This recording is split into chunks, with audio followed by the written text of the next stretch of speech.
Hello et bienvenue dans cette toute nouvelle série sur le collagène.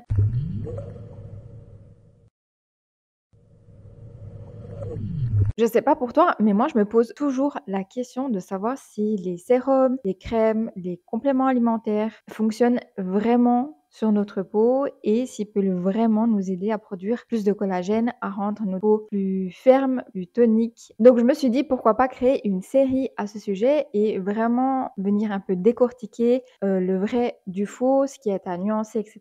Et juste comprendre ce qui fonctionne vraiment, basé uniquement sur la science, parce que c'est vraiment ce qui va nous donner un max de résultats. Donc avant de parler de produits, de soins, de compléments alimentaires, il faut déjà comprendre un peu comment fonctionne notre corps et comment le collagène est produit. Donc en fait, le collagène, c'est la protéine la plus abondante de notre corps. Donc elle représente à peu près 30 à 35% de toutes les protéines de ton organisme et elle est partout, dans la peau, dans les os, dans les ligaments, dans le cartilage, dans les dents. Bref, t'as compris. Et son job, en fait, c'est de te donner de la structure, de l'élasticité et de la fermeté. En fait, imagine un peu un matelas et les ressorts, c'est le collagène. Et le matelas, c'est ta peau. Si les ressorts sont solides, ton matelas sera ferme. Alors que si les ressorts commencent à s'affaiblir ou à se casser, eh bien, le matelas va creuser et deviendra forcément beaucoup plus relâché. Alors, le collagène, il est produit naturellement par ton corps et plus particulièrement par les fibroblastes qui se trouvent dans le derme, qui est la deuxième couche de ta peau. Et je vais te mettre directement une photo juste ici, comme ça tu vois un peu à quoi ça ressemble et où est-ce que ça se trouve. Et pour que ton corps puisse produire du collagène, eh bien, il a besoin de matières premières. Et ces matières premières, tu les trouves dans l'alimentation. La base, ce sont les acides aminés et c'est ce qui compose les protéines. En gros, imagine en fait toutes les protéines de ton corps comme des colliers de perles et les perles, c'est un acide aminé. Et le collagène, en fait, il est composé de 3 acides aminés et je les ai notés parce que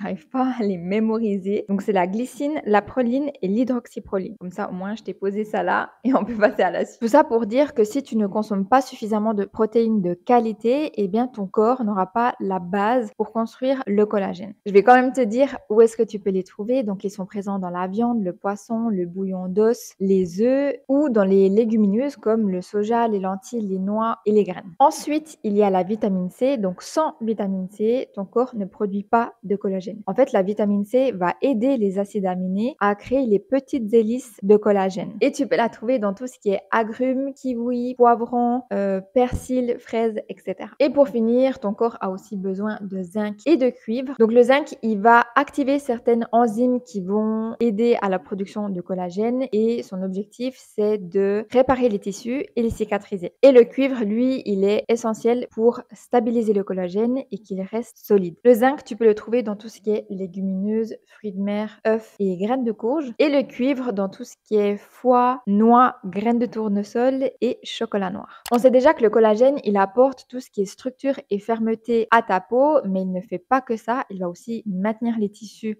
ensemble, favoriser la cicatrisation, participer à la souplesse de la peau. Il va aussi prévenir le relâchement, l'apparition des rides et ridules et garder une peau dense, lisse et tonique. Donc c'est vrai qu'il joue un rôle assez important dès qu'on parle anti-âge. C'est pour ça qu'il est autant mis en avant dans tout ce qui est soins, crèmes, sérums, compléments alimentaires, etc.